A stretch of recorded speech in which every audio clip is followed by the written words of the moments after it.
every 5th of February is World Read Aloud Day.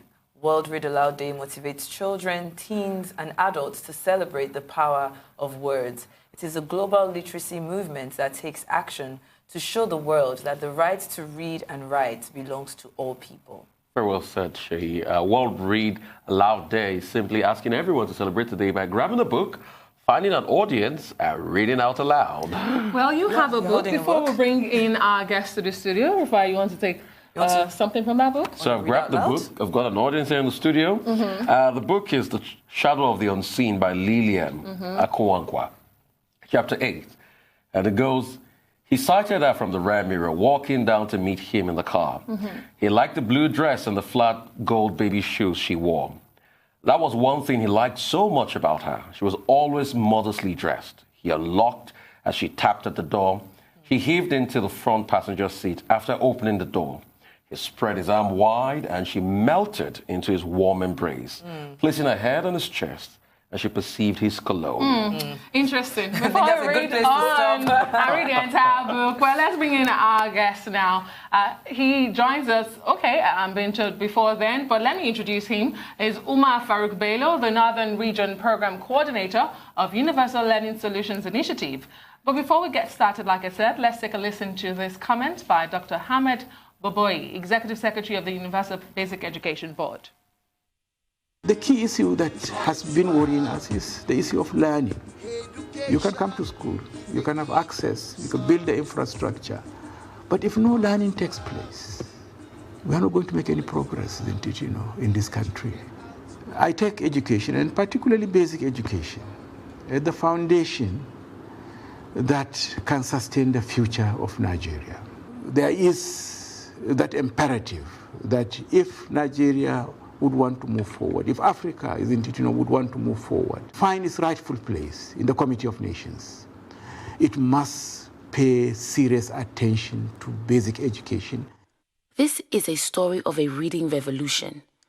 The story of how a small project starting in 6 schools in rural Nigeria became the largest English literacy project in Africa, helping over 3.5 million children to read and write. This is a story of hope. Despite the efforts of the Nigerian government and international development partners, Nigeria's education system is still in crisis. Well, Mr. Umar Farouk Bello joins us now from our Abuja studios. He's the Northern Region Program Coordinator of the Universal Learning Basic, if I got that right, it's the Universal Learning Solutions Initiative. Thank you so much, Mr. Farouk, for joining us this morning. And let me begin by asking you, on a day like this, thank you. How important is this day, and what exactly does it seek to, celebrate, really? Right, yeah, very good. The World Read Aloud Day, I think, started from the year 2010. And of course, from the year 2010. And in fact, it started by just a small organization, Lit World.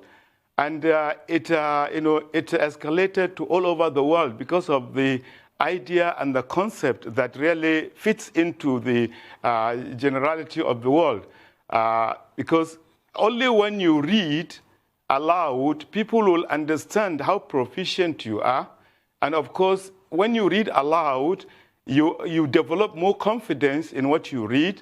And of course, maybe by reading aloud, people will hear and correct you more.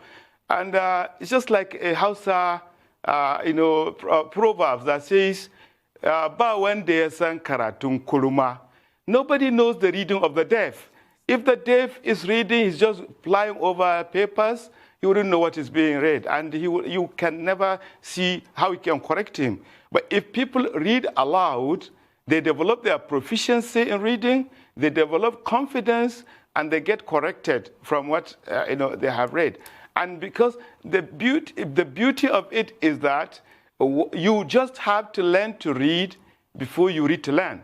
So in whatever book you read, is it biology, chemistry, physics, name them. You cannot read them without knowing how to read and write. So basically, that is what it's all about. And it's celebrated all over the world, Nigeria inclusive.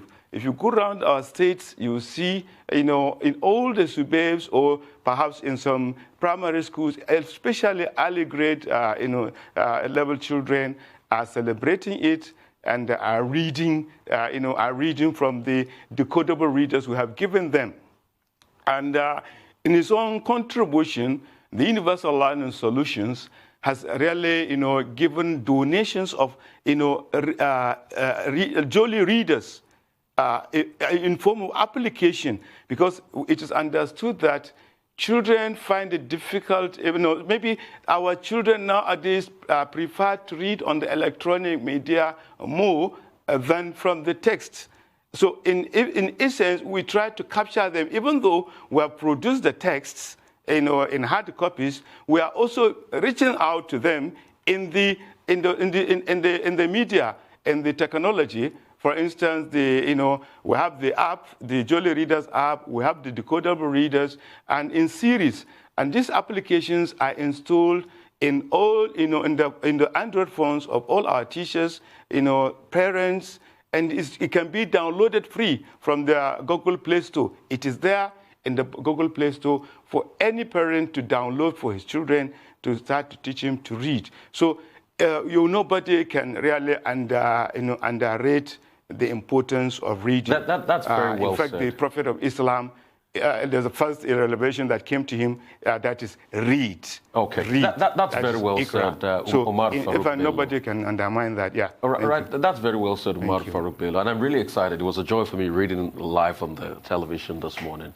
It brought so much joy to me. But I'm concerned about the 12 million pupils that are out of school that can't read out loud. That's my concern. How do we get them reading? 12 million pupils out of school that can't read out loud.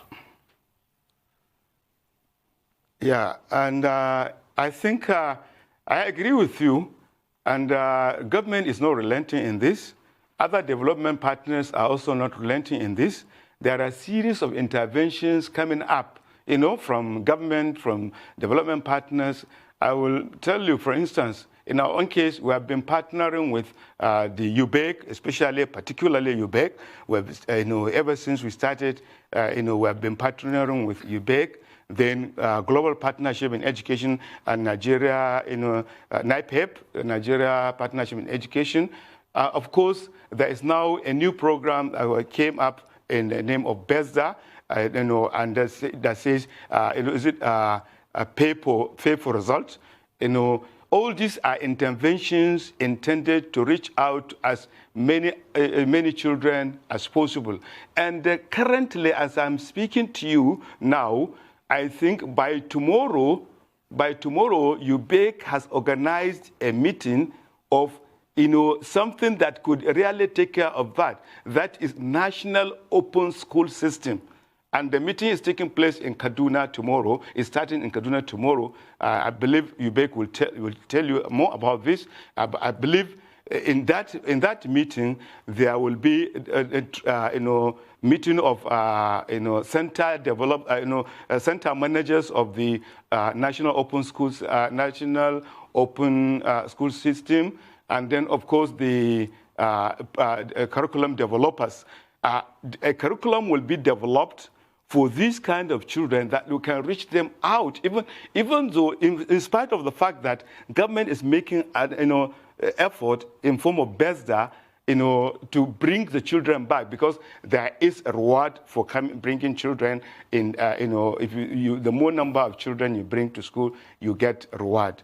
So in that regard, I think there are a lot of combination of efforts trying to reach out to as many of these children as possible. Of course, and I appreciate the measures taken by some of the states, especially banning of hawking, street trading. Recently, I think I read in Kaduna, the governor has ordered the arrest of any child that was caught roaming the street, and once he's arrested, he's to be taken to school. So I think there are so many measures.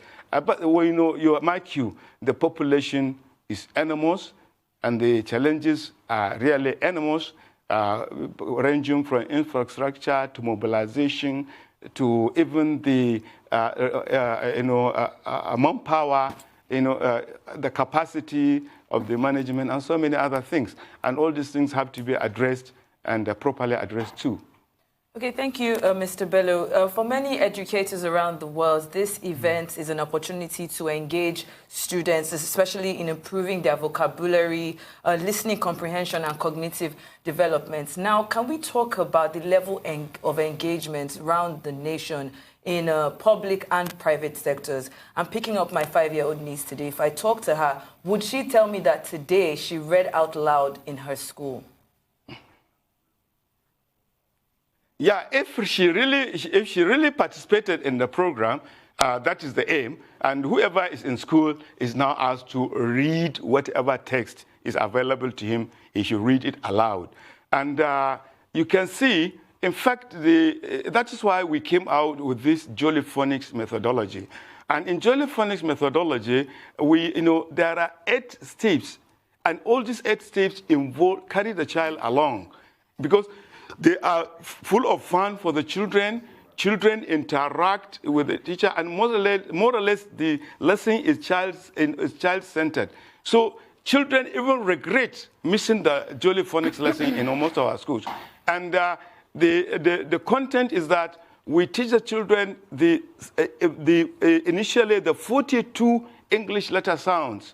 And while teaching them, we teach them to blend them, put them together to form words. For instance, if you start teaching a child the sound s, and he goes to learn ah, and then t. Now, by the time you ask him to blend, he will say ah, sat. He can say sat, and it goes on like that with all the other sounds. Before you knew it, within perhaps 6 weeks, a child is able to read with fluency and with confidence. So, in essence, if the children are following our methodology, and if the teachers are really using the methodology, we try to teach the children at least the 5 basic skills in reading. And when the children develop these skills, they can read any text. Interesting. So, I feel like I'm in class all over again when I was in primary school. But Mr. Umar Farouk Bello, stay with us. We'll go on a quick break. I'll be right back to discuss some more.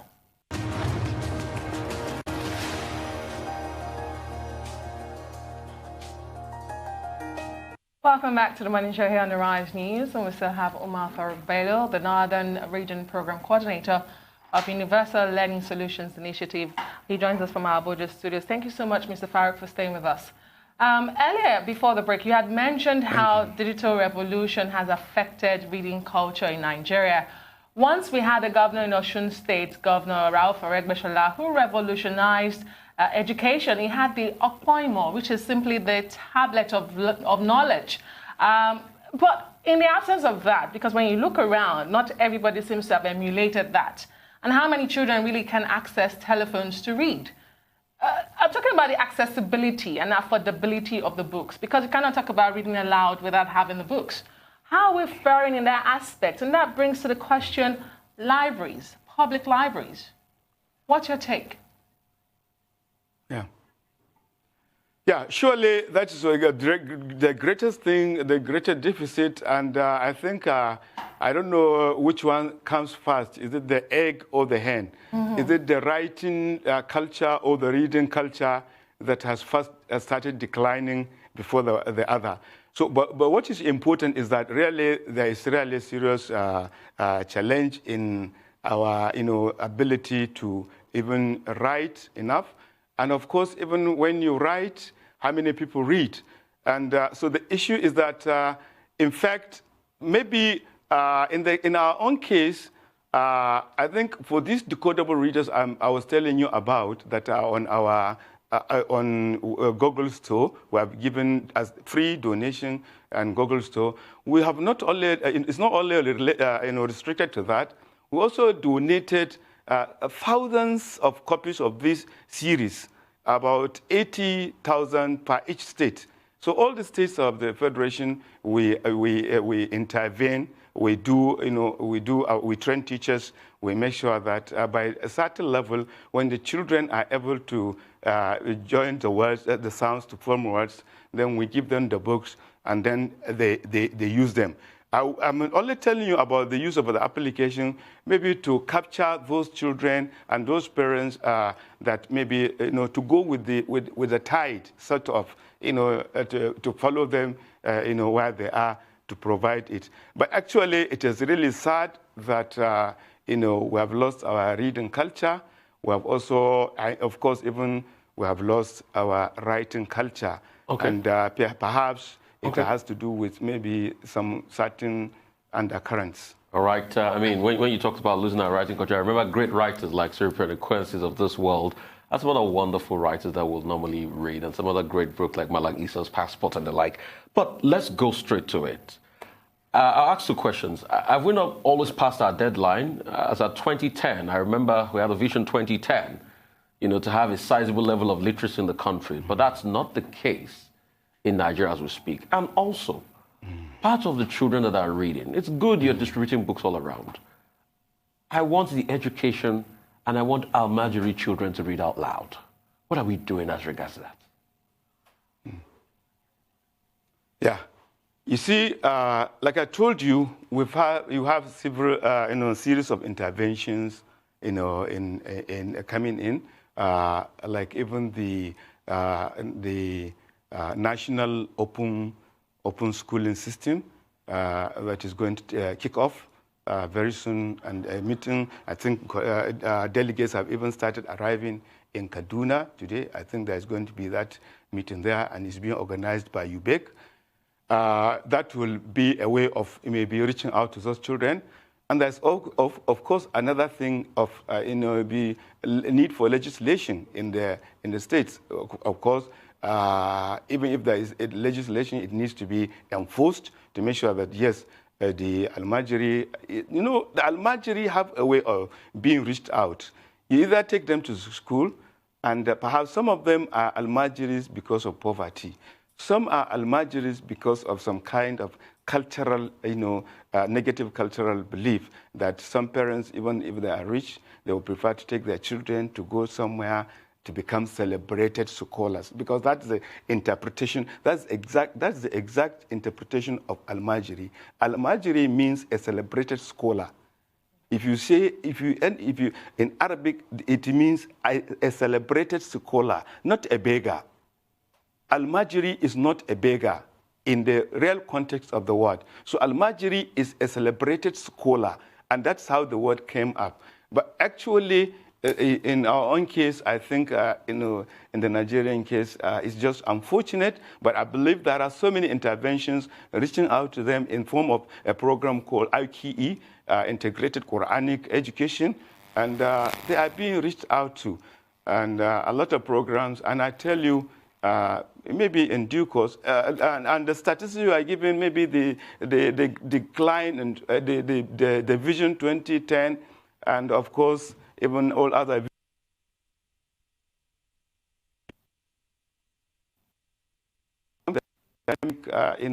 predicaments. You envisage an economy such as this coming up, maybe sustaining you, but eventually it becomes a mirage when you come to implement. So many challenges are surrounding the education sector, and of course, but with the massive interventions that are coming into education and the manner of the UBEC we have today, and our own kind of collaboration with them, I believe we will make sure that we reach out to somewhere. Because as I'm telling you now, we have trained over 100,000 teachers in Nigeria, 100,000 teachers across the country. And if you go by a ratio of one teacher to perhaps 50 pupils, it means we have reached out to 5 million children. So maybe as we go on, we can be reaching out, for all the other things. And there are plans by some other state governments to come out with programs that can reach out to the so-called Almajiris. But I tell you, Almajiri is different from a beggar. A beggar, I would better call a beggar. But Almajiri means celebrated scholar. And we have them, and, and that's exactly what it is. Thank you for correcting that notion. Now, Mr. Bello, I want us to talk about the books in particular. Now, You've spoken about curriculum development. Now, is there anything being done to combine these books being read aloud with Nigeria's history? Because it has been seen in the past that our history is most times ignored. If we're focusing on educating these students, are any of these books Nigerian history books? And if not, what's being done to make sure that they become those books? Yeah, I really thank you very much for that. And you've just asked the right question to the right person, because I'm a student of history. Of course, I have seen how the neglect had been, and I have seen how the neglect of history had really put a lot of problem to the country, has caused so many chaos, misconceptions, distrust, acrimony, and so many things. Intolerance, even, in many ways, social, economic, religious, all these are as a result of ignorance of history.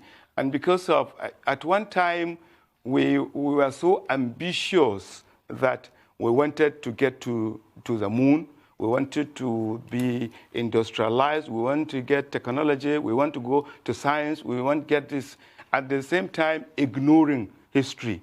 In fact, when history is the father of all these technologies, the father of science, because it's only when you understand what happened yesterday, then you can understand. If you know what happens yesterday, you can be able to interpret what is happening today, and then perhaps you can reconstruct the future. Unfortunately, we have ignored history, and it's out of our syllabus. But with the coming of this government, and I saw it was part of its campaign manifesto, right from maybe even before it won election. APC's manifesto was, teaching of history was on top of the manifesto. But I don't seem to see any serious effort put towards getting this being done. But actually, we are trying. If you look at most of our books, we're aligning them to the history, and of course, trying to ensure there is some unity of purpose. Okay. For instance, you will see in one of the books, Obi and Adam, Nafisa, Mr. and Umar Farouk Beza, I know you have a lot to say. Thank you so much. But anywhere you are around the globe today, pick a book and read out loud. And that brings us to the end of the show today. I'm Adesoa Omorwan. I'm Rafai Hosseini. And I'm Shaiton Atigari. Thank you so much for watching. You can also follow us on all the social media handles showing now on the screen. This is a